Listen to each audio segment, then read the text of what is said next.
Hello, everyone, and welcome to another edition of FaB GaB, which is a show that I do where we talk about Beatles related stuff, solo Beatles related stuff.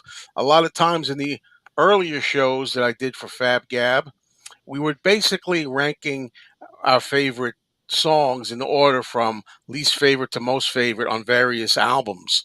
And that's still a staple of what I do here on FaB GaB. But I like to have conversations as well. And what better topic, in case you haven't heard, there's a new release out, the Revolver release. Wear my Revolver shirt again, as much as you could see of it for the occasion.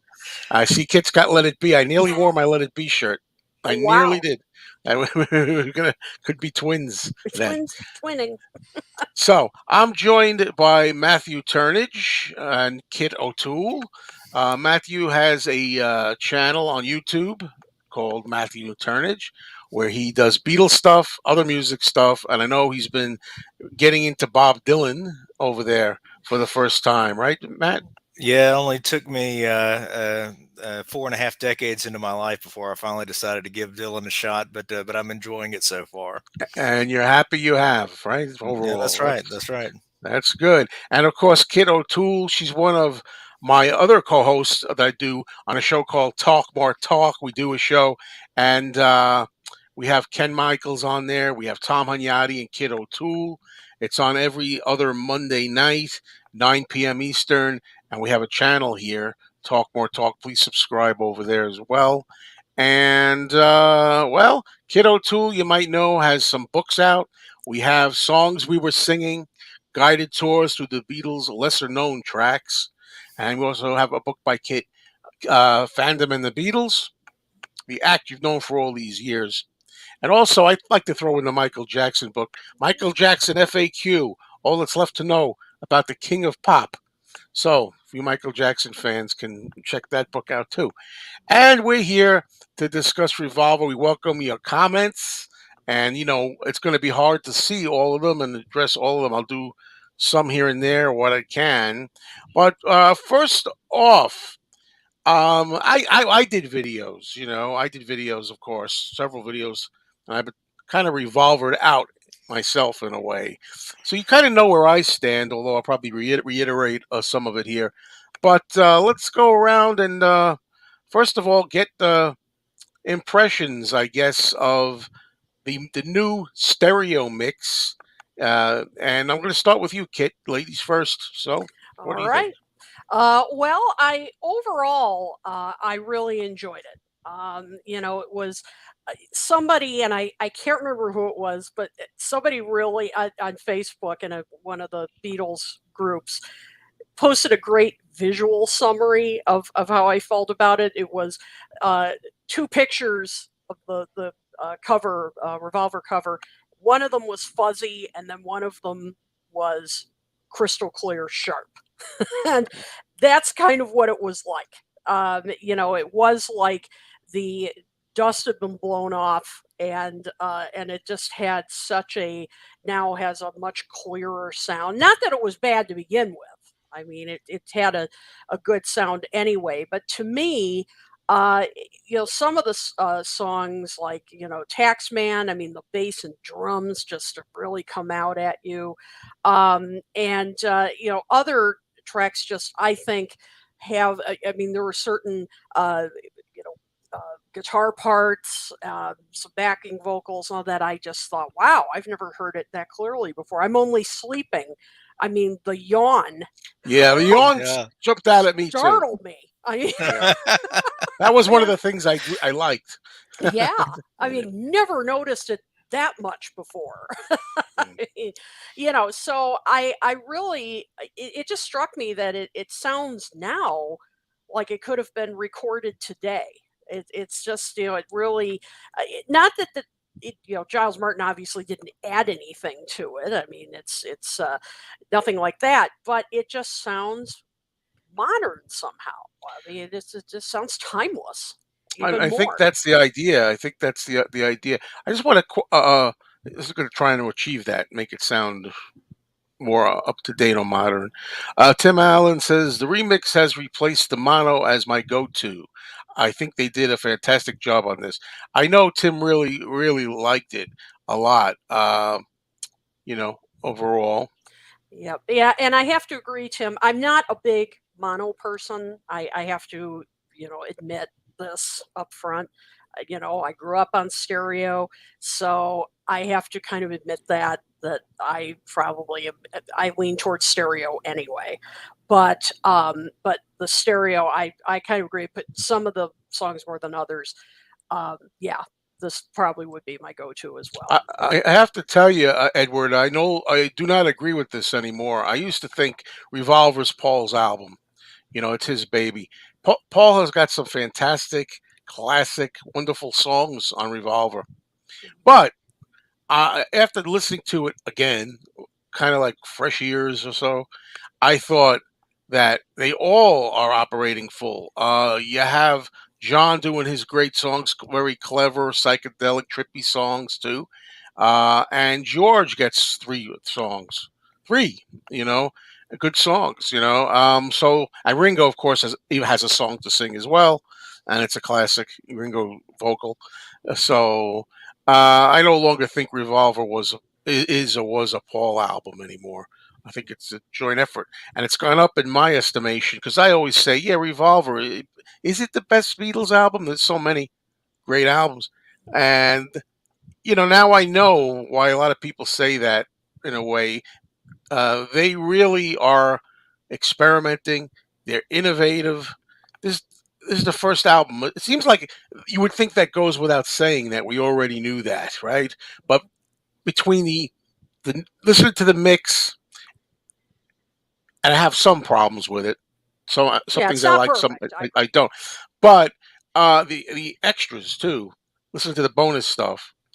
I just really, even though it should be obvious to everybody and myself, I thought this time, wow, this really was a big change from "She Loves You" and "I Want to Hold Your Hand" only 3 years previously. Wow, the sounds they're going for, the growth, the change, the innovation.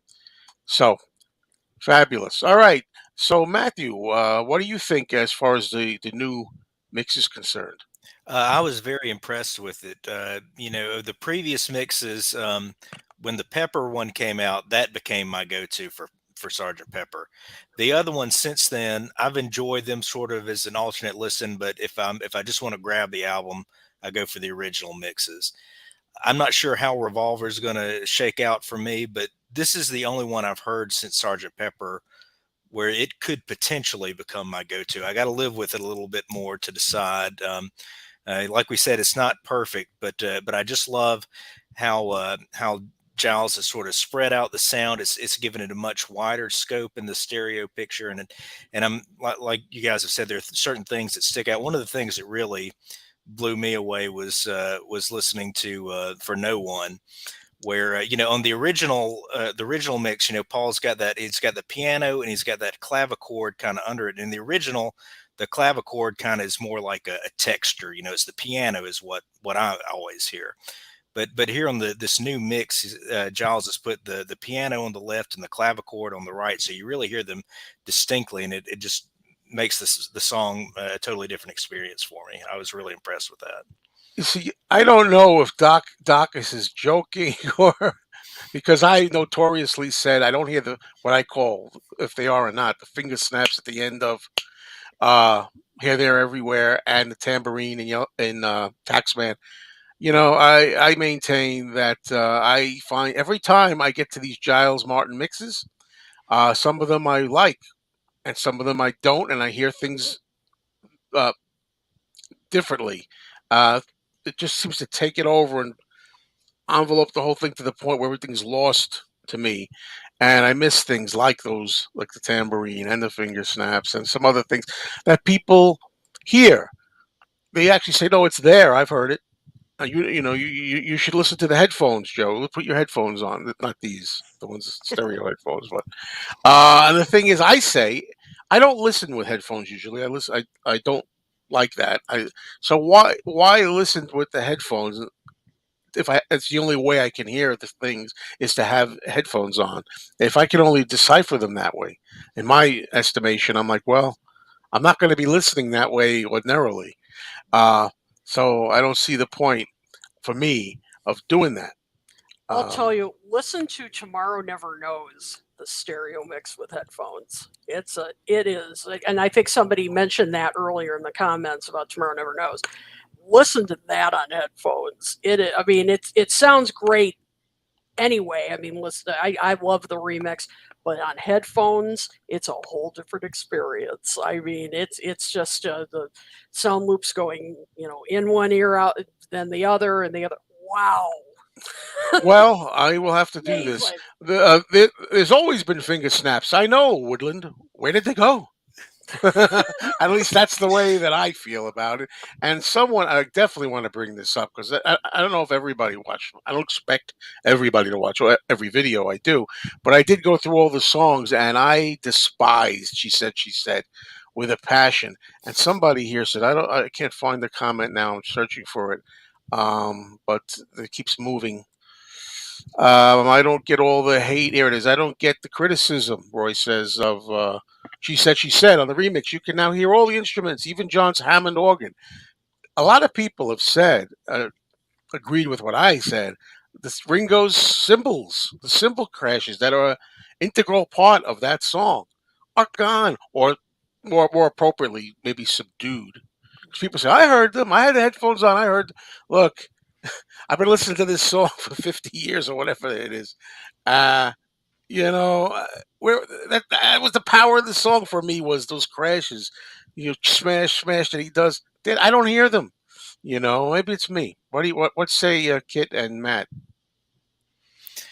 Well, that song, yeah, I'm a little undecided about it because that's true what you say, but there are some other things that I like about it. There's an overall, to me, it seems like it has like a brighter tone to it somehow. I'm not sure exactly, but I do like that aspect of that in the mix. So that one I'm a little on the fence on.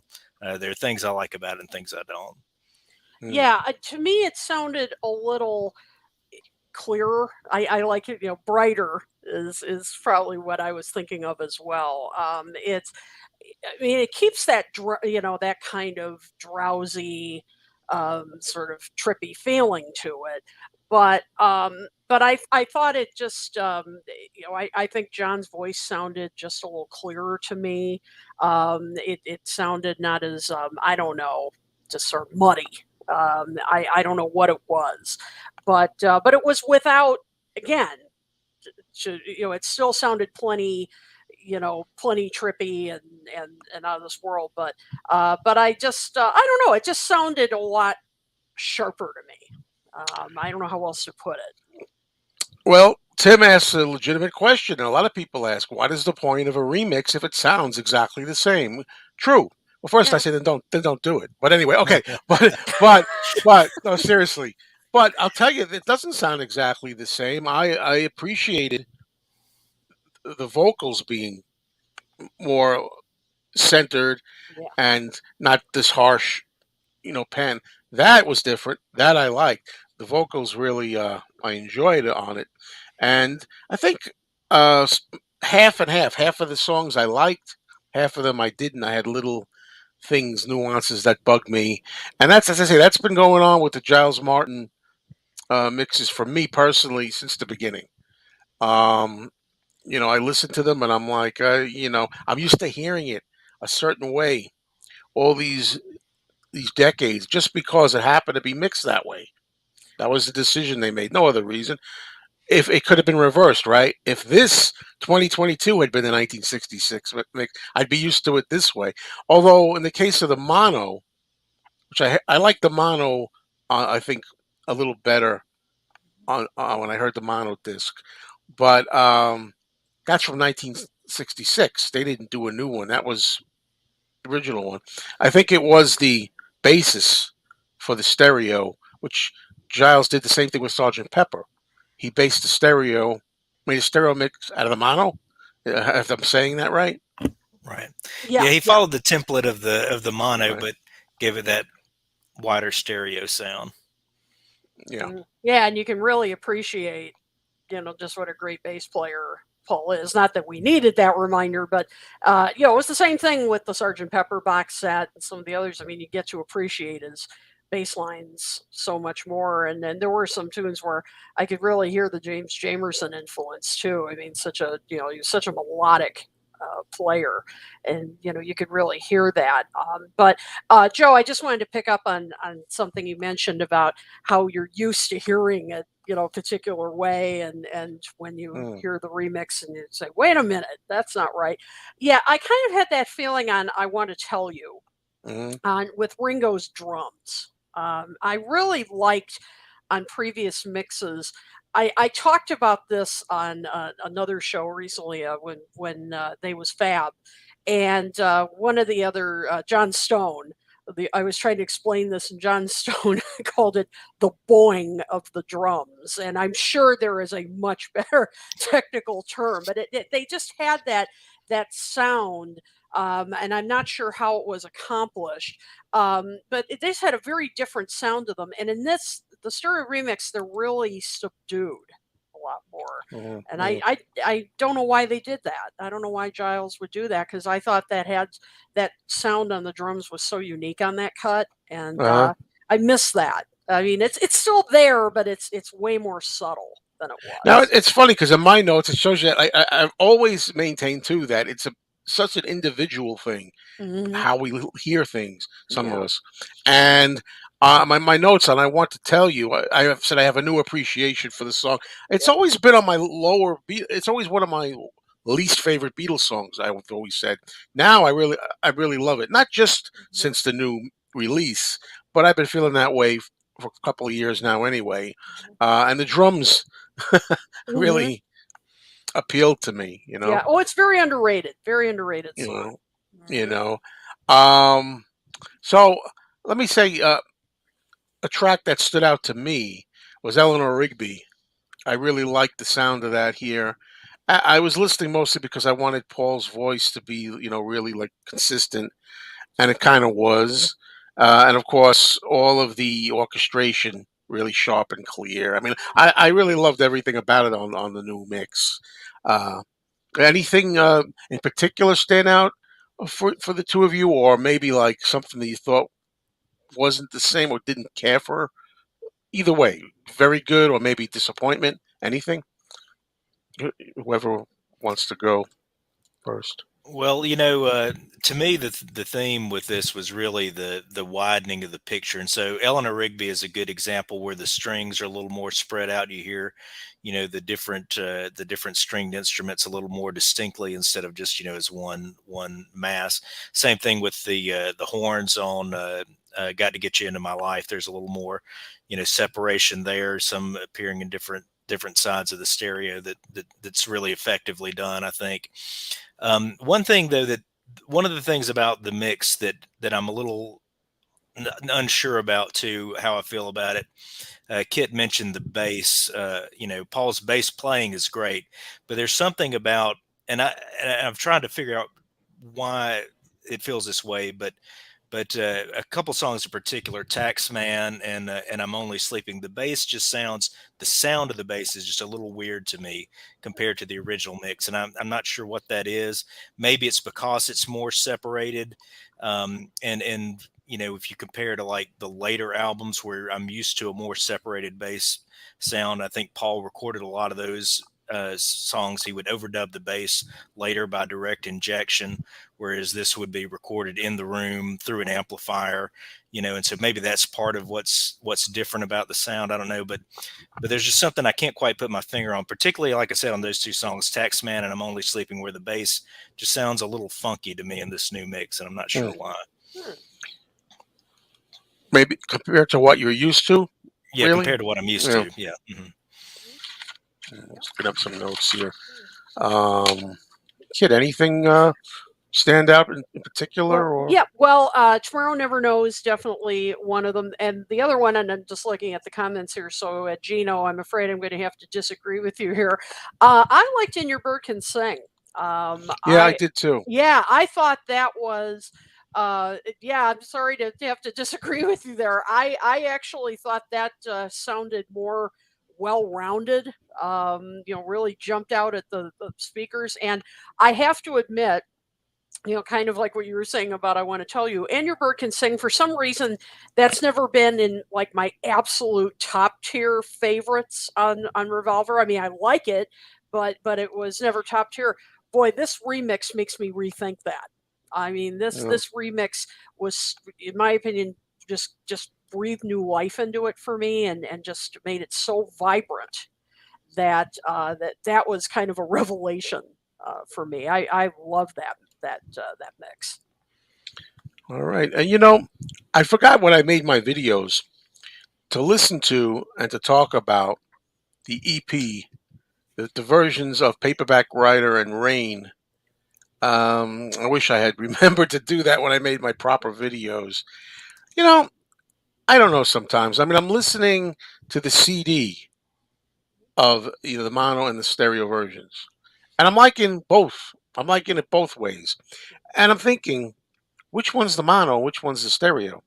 I'm assuming the first one was mono that I listened to, the first one pass, Yeah. and the second one is stereo, because you see what with stereo, I'm so used to Paperback Writer in some ways when you listen to presentations of it on different imports or albums, or that you get a really harsh pan. Paperback Writer, and the guitars over there, then Yeah. Paul sings over here. But they both sounded together like mono like to me. But one was fuller, a little more full, the stereo than the other.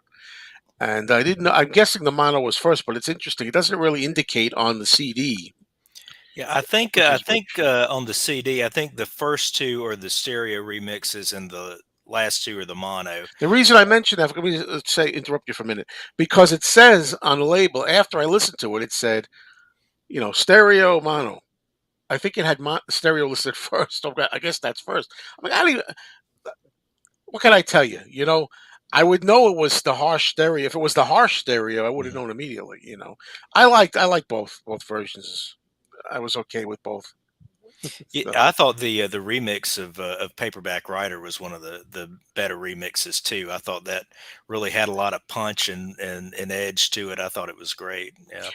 The only thing to me that was really kind of different, it does kind of follow the mono template. The only thing that to me was kind of different on the remix compared to the original mono is in the mono Paperback Writer. Uh, there's a big echo on the when it's just the Paperback Writer. There's a lot of echo on that. that's what I was going to mention next. Mm, Go ahead. yeah. Yeah, and Yep. so just like the regular stereo version doesn't have it as much, the remix stereo doesn't have that echo as much. But Yeah. You're otherwise, right. it seemed like it had the punch of the mono to me. The second one here on the CD had the echo. Hmm. Paperback, right. More Yeah. I want Hmm. that. I missed it on the first pass. I missed it. I'm like, oh, where is that? It's not there. We have all these, but the Beatles. There's so many versions. I like the one Yeah, with you could hear this where you can't hit. Yep. I liked it to sound a little more like it was kind of resonating. It was kind of vibrating, I and I agree. didn't get that the first pass. The second one I did. So Mhm. that's why I thought the second one was stereo. I don't know what I'm listening to sometimes. But yeah. Well, I'm trying to look at some of the comments again. I'm sorry. I'm trying to concentrate. Plus, Sure. read the comments. It's hard to do. Uh, but let's get into. And if you have anything you want to bring up, please do about the remix again if you think of anything. But we could talk about the extras for a long time. I'm Yes. thinking, which is really where I want. That's why to me, I really go for the extras, the bonus tracks for these things. I mean, yeah, the new mix, whatever. Okay, fine. And I've said this before. What I'm interested in when it comes to the mixes, I personally want to see what Giles can do with the early ones. Please, please me with the Beatles. Beatles for Sale, Rubber Soul. Help, I want help. Hard Day's Night, maybe. I want to see what he can do with that harsh stereo. Make it stereo, but have the vocals more centered. Those are the ones I'm excited about. But generally speaking, I don't care so much for the mixes. I'm looking for the extras. So I have a lot of positives, which I said. So in my video, anybody that watched my videos of this, I did a video on it. So let's start with Kit. Kit, I mean, where do you begin? I mean, with the bonus tracks, where do you begin? You have highlights. Do you have things you really want to talk about? Oh, where to, as you said, where to start? I mean, just fascinating. Actually, I wanted to mention Doc Dacus brought up. How about the fast version of Rain? Oh I yeah. Oh mean, yeah, yeah. wow. I That mean, well, yeah, that's incredible. amazing. It's amazing. And I think Doc didn't. I saw him on a live stream, and he was like, "Ah, what was that all about? I don't understand." It sounded like they just sped it up. It's the other way around. exactly. I mean, how fascinating! And then to compare it with, of course, then when they slowed it down, to what Yeah, we're more familiar with. Fascinating. I mean, that is fascinating. And boy, it gives you even more respect for Ringo when you hear him yeah. Yeah. drumming Oh on the yeah. fast version. Holy cow! We have to talk about that because Ringo Wow. has always said anytime they ask him what's your favorite Beatles song, he said "Rain" without even Mhm. missing a beat. And he says because I've something about the way I played that one time on that track, never before or since I've never recaptured it. No kidding. Yeah, yeah, and he's talking probably primarily about the fast version, which is really the normal version, the regular the way it was done, playing like as close to Keith Moon, I guess, as Ringo's going to play, and then later they slowed it down for the release. Yep. And it also is pretty impressive when you think about it, using the technology they had at the time, that they could slow it down like that and make it sound that good. I mean, that Hmm. it didn't drag or anything like that. I mean, that's really impressive. Yeah. Uh, anything? What do you think, Matt? Oh yeah. I tell you, that was one of my favorites of the sessions. Is the normal speed Rain. It's just so crazy to hear it so Yeah. fast, and I kind of wondered, what it would have sounded like if they tried to sing along to that version because Yeah. it's just so, Mhm. it just goes by so fast that it just almost seem out of control. But yet, that they're playing pretty precisely because when you hear it slowed down, I mean, it sounds perfect. So, yeah, that was definitely one of the highlights of the set for me. Yeah, and I like the slow down version that they give you here with John's vocal really clean, and Yeah. it's just really him at this point. They don't have a lot of other things added to it. I like that as well. And I know with some of my, oh yeah, Wink says he was felt like he was having a heart attack. I can't get this working as well. Hold on. I Yep. felt like I was having a heart attack listening to Rain. I don't like it Uh, to hear, but I get to yeah, I like it. I should mention that too. Yeah, I like it for historical importance Yeah. and to be impressed with Ringo and everything. I yeah, all these years again, I prefer listening to it the normal way, the slow way. That's what I'm used to. You know, that's what Well, I'm it just used gives to. you even more appreciation of their musicianship. I mean, wow. Yeah, yeah, and well, some of the things I'll mention at stand it might surprise some people. I'm going to say Dr. Robert takes seven.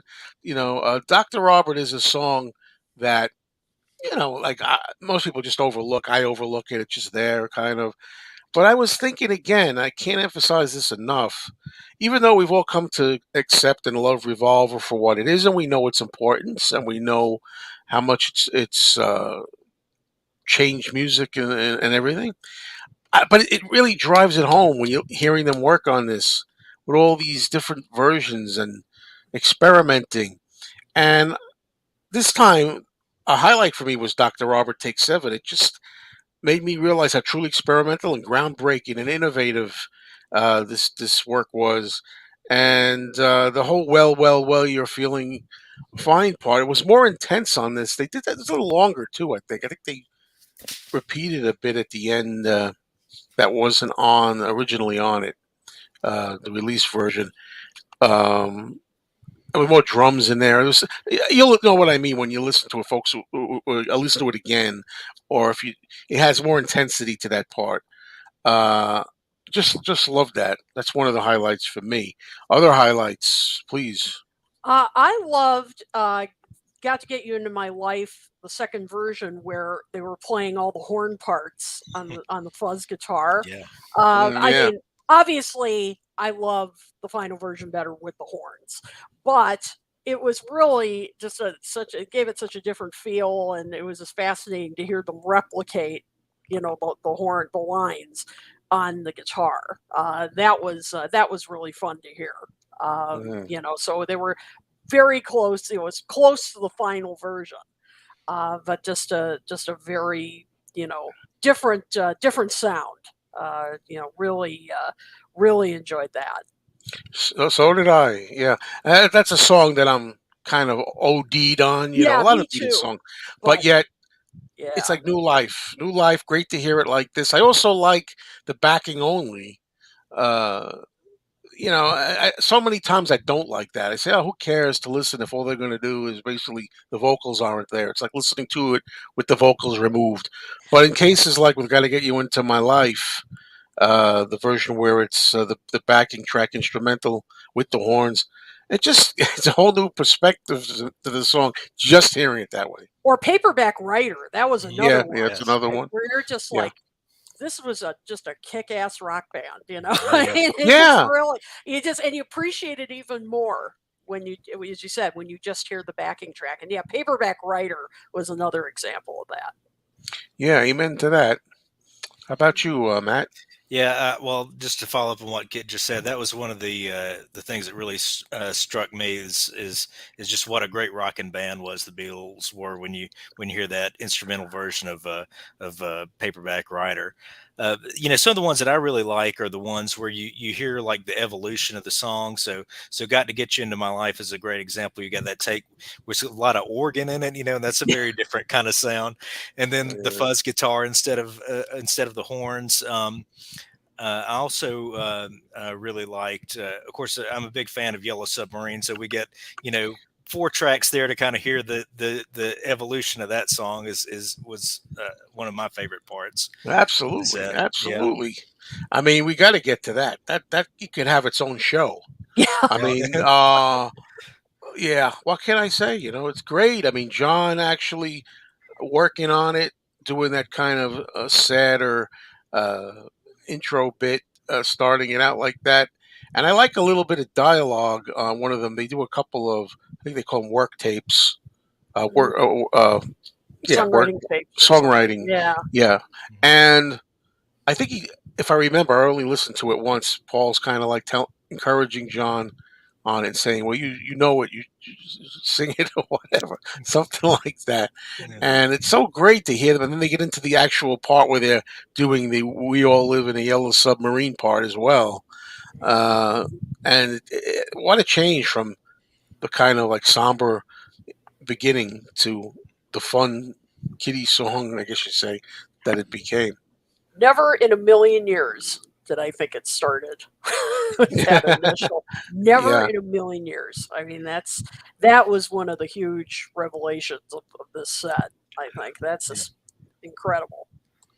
yeah. And it gives John a little more credit in a way, right? Because who wrote it or why. It's not all Paul. It's not all John. I think it was a joint effort. Yeah. yeah. You know, good Yeah, I stuff. mean, certainly, the story you always hear is, Paul tells of, this idea, this yellow submarine and the children's song, so you get the impression that it started with him. But listen to this, it sounds to me like John had this song idea, and then maybe Paul brings in this yellow submarine concept, and together they build it into what it became. So it really gives you a different sense of how the song came to be, Yeah. which is why I think it's great that they put that stuff on there.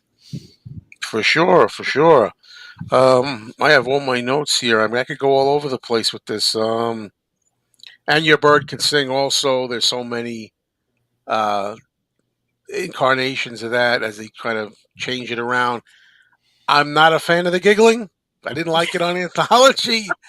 I'm getting a lot of people saying, "What are you talking about? You don't like the Beatles humor? What are you talking?" I love the Beatles humor. They just seem like they were a little too silly on that one. It was funny. It was kind of like it was funny the first time we First heard it on time, Anthology, and yeah, this time it's like, yeah, not quite as funny this time, but fine. yeah. How about Eleanor Rigby, the orchestration bit, just getting that down, backing track only for Eleanor Rigby. I with George love Martin that. talking too Mhm. as well. I love that. I mean, that was just so fascinating, and Paul sounding a little bit out of his element. With George saying, "Now, do you want this with or without vibrato?" And he has Yeah, the string yeah, section yeah. playing it, and he said, "Now, do you hear the difference?" And Paul's like, Not really." Not really. That's the fifth Beatle. That's George Martin, the fifth Beatle. There, Yeah, and you hear some voices. I think they're the musicians, the Yeah. other musicians. that's all I could figure too. Yeah, they must have been. And yeah, so I mean, it was kind of interesting. We think of Paul as he's such a control freak a lot of the time, and to hear him sounding a little unsure Yeah. was was interesting. Wouldn't the answer to this? Wouldn't you prefer a 5 disc set of alternates, outtakes, and demos, and not have the remixes at all? Yes, I would like to have something like the Bob Dylan bootleg series kind of releases for the Beatles. I would like that, but I'm very happy with what they gave us anyway. I'm thankful. Yeah, Yeah, the Beatle moment. Yeah, the moments like the Eleanor Rigby recording, the Yellow Submarine that we were all just talking about. Those glimpses of them, collaborating in the studio. I mean, just feeling like you're a fly on the wall. I mean, that's just great stuff. I and still very much of obviously a unit. I mean, working team Right. I mean, together. this was a truly collaborative project. I mean, obviously, Yeah. every sense of the word. And there's one, I forget which one it is, where you hear Ringo a lot talking too about something. I forget which one it is, Oh one of the yeah. tracks. At the beginning, Ringo's voice, he's actually like making suggestions or Yes. how do you want this or whatever he said. Yeah, I forget. I have the notes, but I don't know which one it Yeah, was. I forget too. A lot of songs here. Yeah. Um, okay. Look at what have we covered. I guess the only thing is just any of the tracks that stood out to you from the sessions. But if you can think of anything else. Another one that I'll mention is "Love You To," that take one, Oh Mm, yeah, where it's just yes. George with the acoustic guitar and then Paul providing the harmony. That was another one that would really put a different slant on that song for me. I thought that was fascinating to hear. yeah, and Agreed. that was good. It sounded to me like almost like a demo or something. Mhm. First time a run through of him doing it. It's very enjoyable. Yeah, that was a highlight.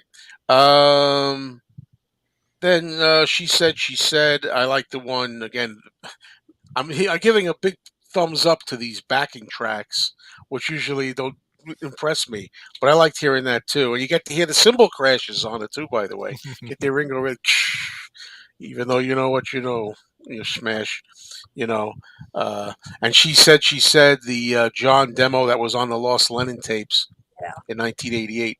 I like they took that and put it here in the collection, so you have it all together neatly. You know. I did like, even though we heard it on, I think it was on Anthology, the Taxman Take One. This was interesting, yeah, that it was extended. It was extended a bit more. That toward the end, we got to hear some studio chatter at the end, and it was definitely remixed. I mean, Yeah. it definitely was improved sound. And when I started hearing him, like, is this the "Anybody Got a Bit of Money" thing? And Oh yeah, yes. it was. And yeah, good thing they dropped that. But Cringe, cringe. I don't yeah, like that was, it. yeah. I mean, like, oh, good thing they dropped it. But it was a nice remix. I mean, it definitely sounded better. Even better than the anthology version, but it was great. We got that little chatter at the end, so I was like, "Wow, they really, they didn't include the whole thing on a lot of those songs on anthology." Yeah, the book is great too. Absolutely, just happen to have it right here. The book. Oh, I can't wait to read. I'm getting This my is copy. I think tomorrow it's yeah. arriving, so I Kit, that we can't should wait. mention. Kit didn't get her copy, but she's heard everything. She's Yes, been I've able. heard everything, but yeah, I'll be getting my physical copy arriving tomorrow. But yeah, the book looks beautiful from what I've seen of it, so can't wait to dig in. Mhm. Anybody got a bit of money? Anybody got a bit of money? Anybody got a bit of money? You know what I like about that though is it demonstrates that for one thing, the Beatles were willing to try a lot of things, but also not everything worked. You know, Yes, they were Yeah, great, they right. were brilliant, but they weren't perfect. You know, that's so right. Yeah, their brilliance came in as they realized when something didn't work and got rid of it. that's like the Mhm. day in the life with the hum or something. Yeah. They will try to hum it, but then you wonder if you had heard anybody got a bit of money, anybody got a bit of money, all these years, and then you missing it. I wonder if I would have liked that if that. Yeah, I guess Mhm. not, but is it what I'm used to? Is that why? Because I'm not used to it that Yeah, way. I don't know. Well, I cringe though. yeah, It's not very, for me. very annoying. Uh, Very annoying.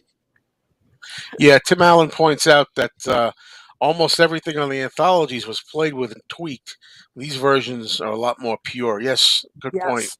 Yep, they Yeah, sound a lot better and they're complete. Yeah. So great to hear them in their entirety. I'm looking to see any other. The story of Revolver at the beginning of the book is great. Let's see. Uh,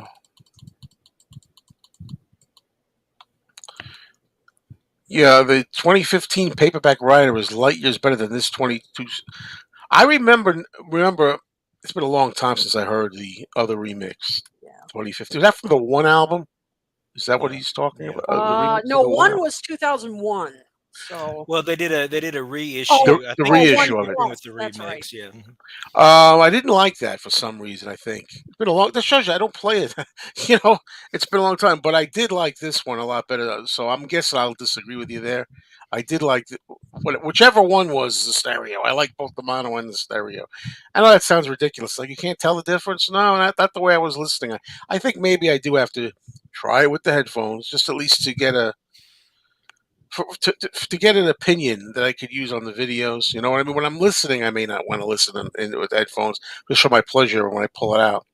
But as far as to do a good opinion, maybe I should really listen to it that way. Let's see.